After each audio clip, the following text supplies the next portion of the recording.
Hi friends, welcome to our channel. ഞാനിന്നിവിടെ നിങ്ങൾക്ക് വേണ്ടി തയ്യാറാക്കാൻ പോകുന്നത് പാലിൽ നിന്നും എങ്ങനെ നമുക്ക് എളുപ്പത്തിൽ ശുദ്ധമായ വെണ്ണയും നെയ്യും ഉണ്ടാക്കാം എന്നതാണ്. അതിനുവേണ്ടി നമുക്ക് ആദ്യമായിട്ട് വേണ്ടത് ഫാറ്റ് കണ്ടൻറ്റ് കൂടിയ പാലാണ്. ഞാനിവിടെ ഉപയോഗിക്കുന്നത് ശുദ്ധമായ പശുവും പാലാണ്. നിങ്ങൾക്ക് വേണമെങ്കിൽ നമ്മളെ കവർ പാലോ മിൽമ പാലോ ഏത് വേണോ ഉപയോഗിക്കാം എന്നതേ ഉള്ളൂ. ഫസ്റ്റ് സ്റ്റെപ്പായിട്ട് നമുക്ക് പാല് തിളപ്പിക്കാം.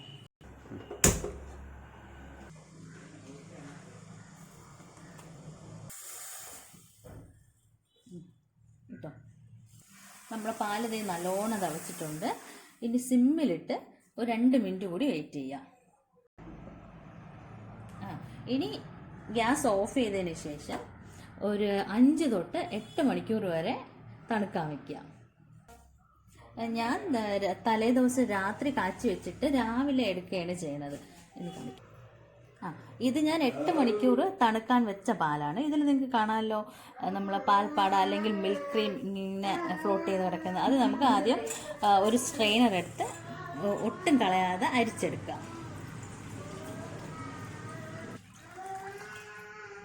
അതുപോലെ നമ്മളെ പാൽപ്പാട, ഈ പാൽപ്പാടയെ നമുക്ക് ഒരു ബോട്ടിലോട്ട് മാറ്റാം. ഇതുപോലെ ഒന്നും കാണാമല്ലോ, ഇതുപോലെ ഒരു ബോട്ടിലോട്ട് മാറ്റാം. ഇങ്ങനെ മാറ്റി ഞാൻ ഇങ്ങനെ മാറ്റി നിങ്ങൾക്കായി കാണിക്കാൻ വെച്ചിരിക്കുന്നതാണ്. ഇത് ഒരു മാസം കൊണ്ട് ഇങ്ങനെ സ്ട്രെയിൻ ചെയ്ത് വെച്ച പാൽപ്പാടയാണ്. ഇത് ഞാൻ ഫ്രിഡ്ജിൽ വെച്ചിരിക്കും. ഓരോ ദിവസം എടുക്കാൻ തോറും എടുക്കുക, ഇടുക, ഫ്രിഡ്ജിൽ അങ്ങ് വെച്ചിരുന്നാൽ മതി. ഇത് ഞാൻ 1 മാസം കൊണ്ട് കളക്ട് ചെയ്ത് വെച്ച പാൽപ്പാടയാണ്. നമ്മൾ ഫസ്റ്റ് സ്റ്റെപ്പ് എന്ന് പറയുന്നത് നമുക്ക് ഈ വെണ്ണ ഫസ്റ്റ് സ്റ്റെപ്പ് എന്ന് പറയുന്നത് ഈ പാൽപ്പാട കളക്ട് ചെയ്യുക എന്നതായിരുന്നു. നെക്സ്റ്റ് സ്റ്റെപ്പ് എന്ന് പറയുന്നത് ഈ പാൽപ്പാടയിൽ നിന്നും വെണ്ണ എങ്ങനെ ഉണ്ടാക്കാം എന്നതാണ്. വെണ്ണ ഉണ്ടാക്കാനായിട്ട് നമുക്ക് ആദ്യം മിക്സിയുടെ ഈ വലിയ ജാർ എടുക്കുക. ഈ ജാറിൽ ഒരു അരഭാഗത്തോളം വെണ്ണ ഇടുക. നമ്മൾ കളക്ട് ചെയ്ത് വെച്ചിരുന്ന പാൽപ്പാട ഇടുക. അതിനുശേഷം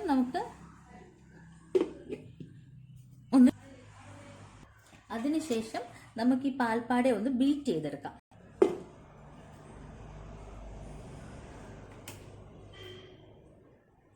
ആദ്യം വെള്ളമില്ലാതെ നല്ലോണം 1 മിനിറ്റ് അടിക്കണം.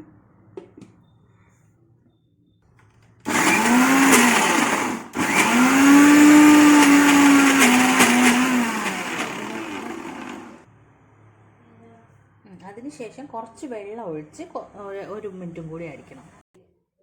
അതിനുശേഷം കുറച്ച് വെള്ളം ഒഴിച്ച് ഒന്നുകൂടി അടിക്കണം. കണ്ടിന്യൂസ് ആയിട്ട് അടിക്കണ്ട, നിർത്തി അടിക്കണം.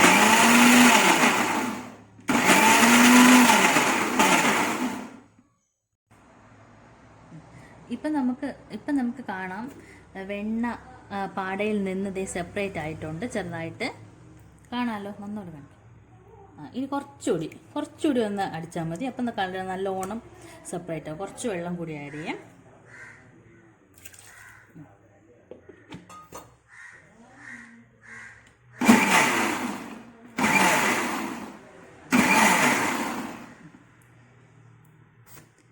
ഇപ്പം നമുക്ക് കാണാം വെണ്ണ കംപ്ലീറ്റ് ആയിട്ട് പാടയിൽ നിന്ന് സെപ്പറേറ്റ് ആയിട്ടുണ്ട്. അതെ, വെള്ളവും വെണ്ണയായിട്ട് സെപ്പറേറ്റ് ആയി കാണാം. കണ്ടോ? ഈ ഒരു രീതിയിൽ നമ്മൾ എടുത്തു വച്ചിരിക്കുന്ന പാട മൊത്തം ഇതുപോലെ അടിച്ചടിച്ച് ഒരു പാത്രത്തിലേക്ക് മാറ്റുക. ഇങ്ങനെ നമ്മൾ അടിച്ചു വെച്ചിരിക്കുന്നത് പാത്രത്തിലോട്ട് ഇങ്ങനെ മാറ്റുക.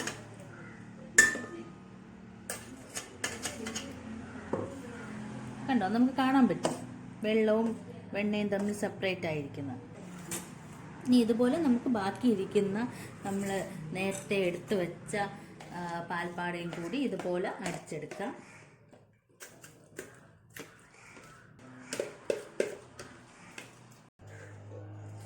ഇത് നമ്മളെ പാൽപ്പാട കംപ്ലീറ്റ് ആയിട്ട് എല്ലാം ഞാൻ അടിച്ചു വെച്ചേക്കുവാണ്. നമുക്ക് കാണാം വെള്ളവും വെണ്ണയും തമ്മിൽ സെപ്പറേറ്റ് ആയിരിക്കുകയാണ്. ഇനി ഈ വെണ്ണ പതുക്കെ നമുക്ക് ഒരു പാനിലോട്ട് മാറ്റേണ്ടതാണ്. ഇത് ഞാൻ ഏതാണ്ട് ഒരു മാസത്തെ പാൽപ്പാട ഇങ്ങനെ കളക്ട് ചെയ്തിട്ട് അടിച്ചു വെച്ചതാണ്. ഇനി ഇതുപോലെ ഒരു പാനിലോട്ട് വെണ്ണ മാത്രം മാറ്റി കണ്ടോ, വെണ്ണ മാത്രമായിട്ട് കിട്ടും, വെള്ളം ഫുൾ പോവും.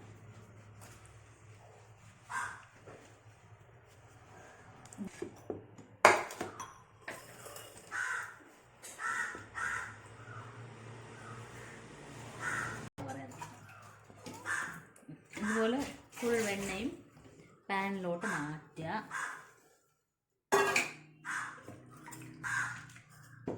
ഈ ബാക്കി വരുന്ന ഈ വെള്ളമില്ലേ, പാല്, ഇതിനെയാണ് ബട്ടർ മിൽക്ക് എന്ന് പറയുന്നത്.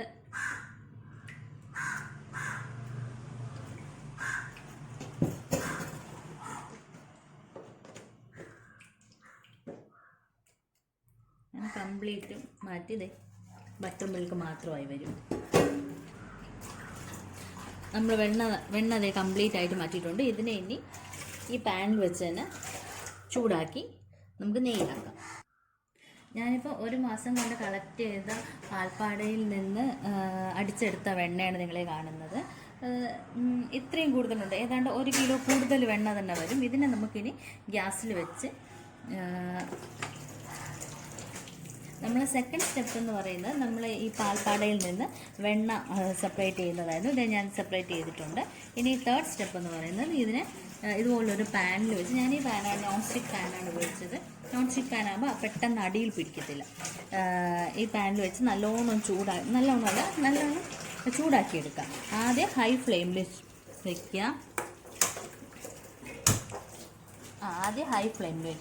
എന്നിട്ട് ഈ വെണ്ണ കംപ്ലീറ്റ് ആയിട്ട് ഉരുവിയതിന് ശേഷം നല്ല ലോ ഫ്ലെയിമിൽ വെച്ച് നല്ല ഒരു ഗോൾഡൻ ബ്രൗൺ ആവുന്നത് വരെ ഇളക്കി കൊടുക്കണം. നിങ്ങൾക്കിത് കാണാൻ പറ്റുന്നുണ്ടല്ലോ അല്ലേ, ഞാൻ കളക്ട് ചെയ്ത വെണ്ണ ഇച്ചിരി കൂടുതലാണ്, എൻ്റെ ഈ പാനിൽ നിൽക്കുന്നില്ല, ഉരുവി വരുവാണേ. അപ്പോൾ അതുകൊണ്ട് ഞാൻ വേറൊരു പാത്രത്തിലോട്ട് ഇത് മാറ്റുവാണ്. ഇത് ഉരുവി ചിലപ്പം കളയാൻ ചാൻസ് ഉണ്ട്. ഇത് കണ്ടോ, ഇതിപ്പോൾ തന്നെ 3/4 ഭാഗത്തോളമായി, ഇനി ഒരുപാടുണ്ട്. അപ്പോൾ ഞാൻ വേറെ ഒരു പാത്രത്തിലോട്ട് മാറ്റുവാണ്. നിങ്ങൾക്ക് ഈ നോൺ സ്റ്റിക്ക് പാനിൽ വെക്കുന്നതാണ് ഏറ്റവും നല്ലത്, കാരണം അടി പിടിക്കത്തില്ല. എനിക്ക് വലിയ നോൺ സ്റ്റിക്ക് പാൻ ഇല്ലാത്തത് കൊണ്ടാണ് ഞാൻ ഇതുപോലത്തെ അലുമിനിയിൽ മാറ്റുന്നത്.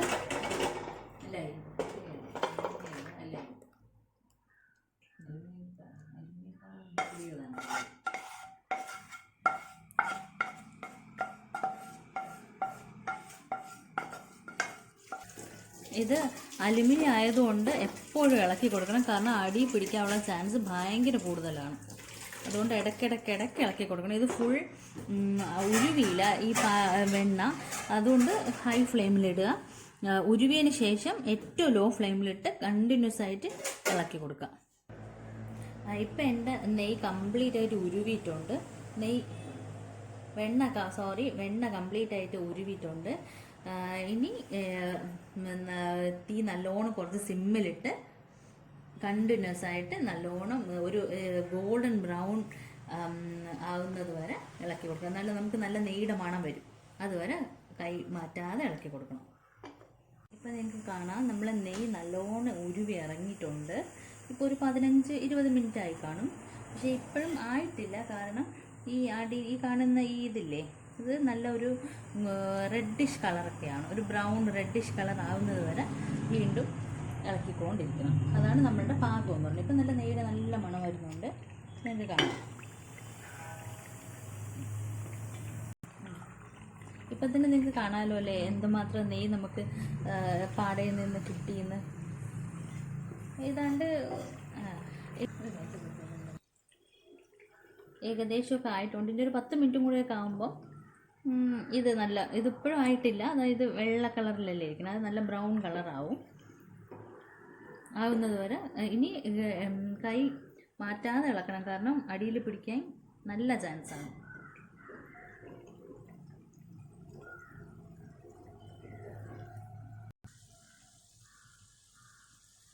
നിങ്ങൾക്ക് കാണാം, ഇത് നല്ല ചുമന്നിട്ടുണ്ട്. ഞാൻ നേരത്തെ കാണിച്ച വെള്ളത്തരി നല്ല ചുമന്നിട്ടുണ്ട്.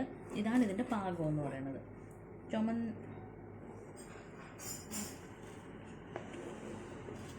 അതേ കണ്ടോ, നല്ല ചുമന്ന് ബ്രൗൺ കളറായിട്ടുണ്ട്, വെള്ളം മാറി നല്ല ഇതാണ് ഇതിൻ്റെ പാകം. ഇനി തീ ഓഫ് ചെയ്തിട്ട് തീ ഓഫ് ചെയ്യാം. ഇത് ആയി കഴിഞ്ഞു. ഇനി ഇത് നല്ലോണം തണുത്തതിന് ശേഷം ഈ തരിയിൽ നിന്ന് നമുക്ക് ഒരു അരിപ്പ് വെച്ചിട്ട് ഇത് വേർതിരിച്ചെടുക്കാം. ഒരു കുപ്പിയിലോട്ട് അരിച്ചൊഴിക്കാം. അരിച്ച് വെച്ചില്ലെങ്കിൽ ഇത് പെട്ടെന്ന് കേടായി പോയി. തരി എന്തെങ്കിലും കിടന്നാൽ ഇത് പെട്ടെന്ന് കേടായി പോവും. അതുകൊണ്ടാണ് അരിച്ച് വെക്കണമെന്ന് പറയുന്നത്. ഒരു അരമണിക്കൂറൊക്കെ ഇരിക്കുമ്പോൾ ഇതങ്ങ് തണുത്തോളും. തണുത്തതിന് ശേഷം അരിച്ചു വയ്ക്കാം. ഇതിപ്പോൾ തണുത്തിരിക്കുകയാണ്. ഇനി ഇതിന് ഇതുപോലൊരു കുപ്പിയിൽ കൊത്ത് മാറ്റി അരിച്ചെടുക്കണം നല്ലോണം.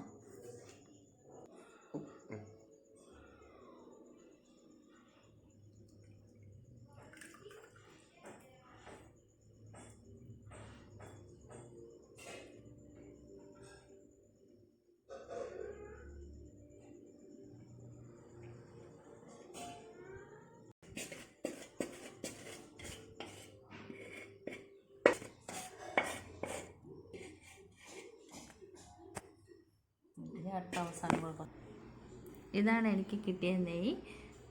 നിങ്ങളെല്ലാവരും ഇത് വീട്ടിൽ ട്രൈ ചെയ്യണം. നല്ല ശുദ്ധമായ നെയ്യ് നമുക്ക് ഉണ്ടാക്കാൻ പറ്റും. കുറച്ച് സമയം ചിലവഴിച്ചാൽ മതി.